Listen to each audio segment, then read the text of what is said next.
Do you know someone who procrastinates? Yeah, maybe it's a friend, a coworker, family member. Maybe it's somebody you see when you look in the mirror.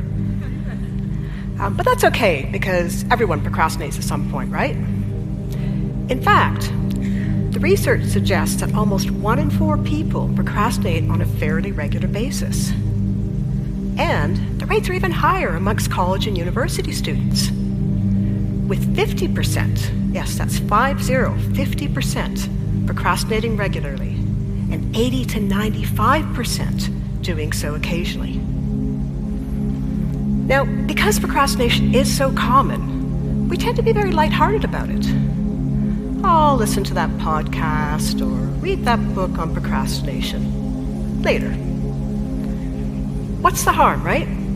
It's just delay. Well, actually, procrastination is not your garden variety run-of-the-mill delay. It's a particular form of delay that by definition is harmful.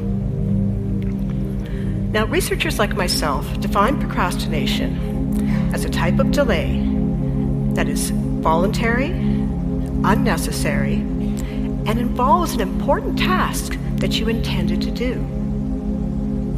But you put this task off despite knowing that it's going to have harmful consequences for yourself and others. And people are often surprised to learn just how debilitating and harmful procrastination can be.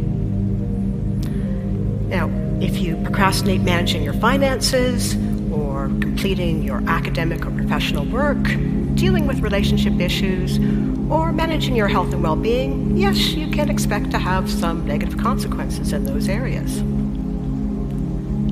But what we often don't consider is the collateral damage of procrastination. Take, for example, Tom's story. Now, Tom was well-read, highly educated, and a bit of a perfectionist. Despite this, Tom struggled with procrastination in his work and in his life. He would put off some small task, but then this would snowball into him scrambling to trying to meet but often miss important deadlines. Eventually, this pattern of procrastination would cause irreparable damage to his work projects, his co-workers, and his prospects for advancement. The stress from constantly chasing and missing deadlines, quitting 3 different jobs, trying to be but failing to be a published author, eventually caught up with Tom and his partner. Unfortunately, at age 47, Tom died from cancer. To his partner, Tom left a legacy of unfinished books and a deep sadness for knowing that his procrastination was never effectively addressed.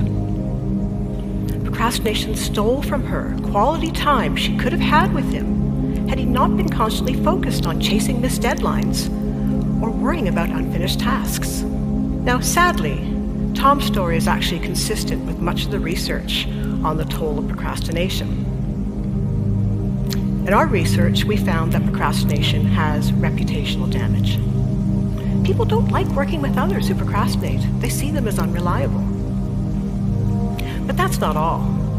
In one study of over 22,000 U.S. employees, those who chronically procrastinated had greater employment instability and lower annual incomes. In fact, for every mean 1-point increase in procrastination, annual income went down by $15,000 US. That's about 12,000 pounds a year. Okay, so research by myself and others over the past 20 plus years has also found that procrastination is associated with poor physical and mental health. People who chronically procrastinate, they tend to have poor sleep quality. They practice fewer healthy behaviors. And they also report having a greater number of physical ailments, despite making fewer medical visits. They have higher levels of depression, stress, and anxiety. Now, one study of over 750 people I found that people who chronically procrastinated were at greater risk for having poor heart health. For every 1 point increase on a measure of chronic procrastination, the risk for having cardiovascular disease or hypertension increased by 63%.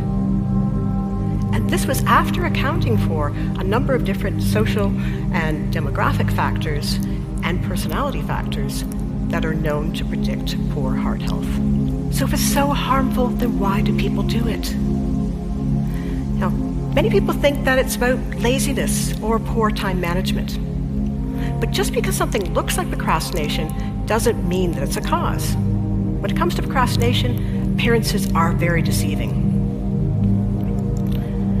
Okay, so when we're procrastinating, it looks like we're wasting time and not managing that time well because we're not meeting deadlines. But poor time management is actually a symptom of procrastination, not a cause. And so if we only treat symptoms, that underlying cause is going to remain.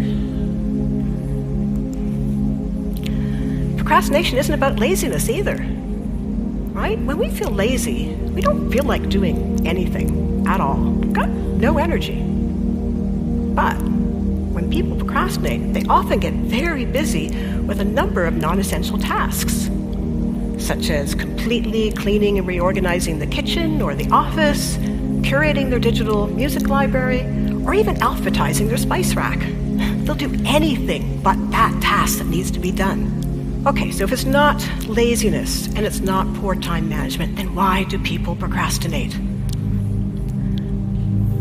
From a psychological perspective, all behaviors have an origin story. For procrastination, that origin story focuses on emotions, and specifically negative emotions and an urge to cope with them through avoidance. So one writer I spoke to, he confessed to me that he really didn't like cleaning at all. But when he was a student, if he had an exam coming up that he was stressed about, cleaning his flat from top to bottom became his go-to activity instead of studying. Why? Because it made him feel productive, not lazy. It gave him relief from his exam stress and from his feelings of guilt and shame about not studying. His procrastination was not a character flaw. It was the only way he knew how to manage his exam stress. So what this illustrates then is that procrastination is about poor mood management, not poor time management. Now this makes sense if we look below the surface of what appears to be procrastination for somebody not getting things done or wasting time, and view procrastination from the lens of psychological science. When we do so, it becomes very clear why emotions are central in understanding whether somebody both starts to procrastinate and whether they're going to continue to procrastinate as well. Okay, so how do we get started with procrastination? Well, procrastination starts when we have a task that's aversive, unpleasant, right? But we have to do it. And we use procrastination then as a way to get relief from those negative emotions associated with the task. So procrastination is not necessarily about avoiding a task, it's actually about avoiding the negative emotions that we associate with a task.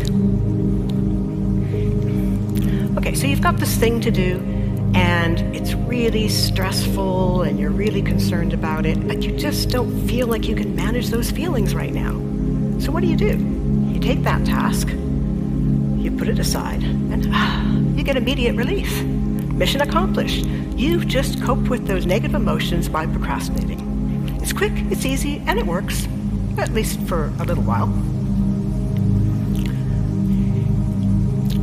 Okay, so can you think of a time when you had a task to do that you felt really uncertain about? Maybe it was something that you hadn't done before or something that you had very little guidance on.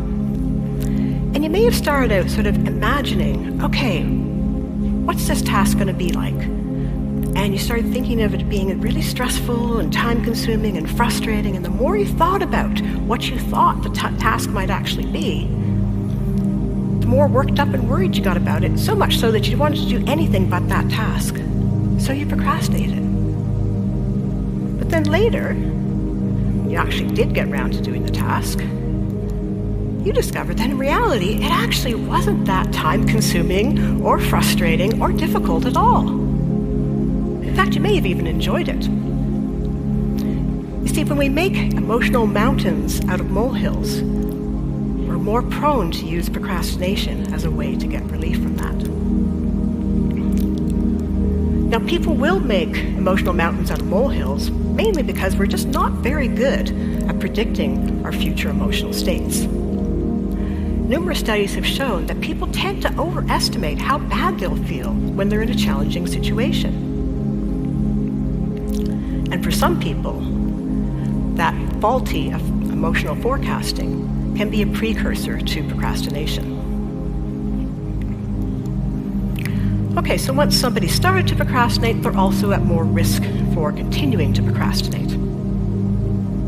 When you use procrastination to manage your mood, you're actually rewarding that procrastination behavior. And because we tend to repeat behaviors that we are rewarded for, this can easily feed into a cycle of procrastination. The problem is that your relief you get from procrastinating doesn't often last. It's soon replaced by feelings of guilt, shame, and self-blame for knowing that you let yourself and others down. These types of negative thoughts and feelings, though, don't actually motivate you taking action. Research has found is all they do is layer on an extra layer of negative emotions to a task that you're already dreading doing, which will only increase the chances that you're going to continue to procrastinate. Okay, so how can we help ourselves and others navigate the emotional landscape of procrastination without getting lost in a cycle of guilt, shame, and further procrastination? If you're the one procrastinating, it might be easy to think, oh, I'll just downplay my procrastination, make a joke about it, right? But that won't make the damage to your reputation, self-esteem, relationships, or health and well-being go away. Procrastination is harmful. If it's somebody else who's procrastinating, you may be tempted to come down hard on them and think that letting them know just how harmful their procrastination is to you, to others, and themselves might be a way to get them to stop. But all that's going to do is make them feel worse about themselves and the tasks they're procrastinating, and therefore procrastinate more. Instead, we need to find ways to diffuse the negative emotions and break the cycle of procrastination. So one evidence-based approach for reducing procrastination is to view our tasks from the lens of meaning. When we view our tasks as meaningful and asking ourselves, why is this valuable to me? How is it important? What will I learn about myself from doing this task? It helps dial up our positive feelings about the task, as well as reduce some of the negative emotions we have and give them more context. Counterintuitively, being compassionate and forgiving to ourselves and others when we procrastinate are also effective strategies for reducing procrastination. Both of these approaches reduce the negative emotions we have both about ourselves and our procrastination. Now, you might be thinking this is like giving people a free pass for when they procrastinate, but it's actually not at all. When we're forgiving and compassionate, we acknowledge and accept that people are suffering when they're procrastinating, and that we're human and we all make mistakes. When we're self-compassionate, we remind ourselves that we're not the first person to procrastinate, nor will we be the last. But more importantly, the research shows that being forgiving and compassionate in response to procrastination is actually effective for reducing procrastination and boosting people's motivation to improve themselves and reach their goals. So if we want to find sustainable solutions to reduce our own and others' procrastination, we need to stop buying into the myths of laziness and other character flaws that only serve to make us feel worse and procrastinate more. We need to accept that procrastination is harmful on many levels, but then be forgiving and compassionate. Only then can we help others and ourselves get that task done. reach our goals and reduce the collective toll of procrastination on our physical, social, and mental well-being.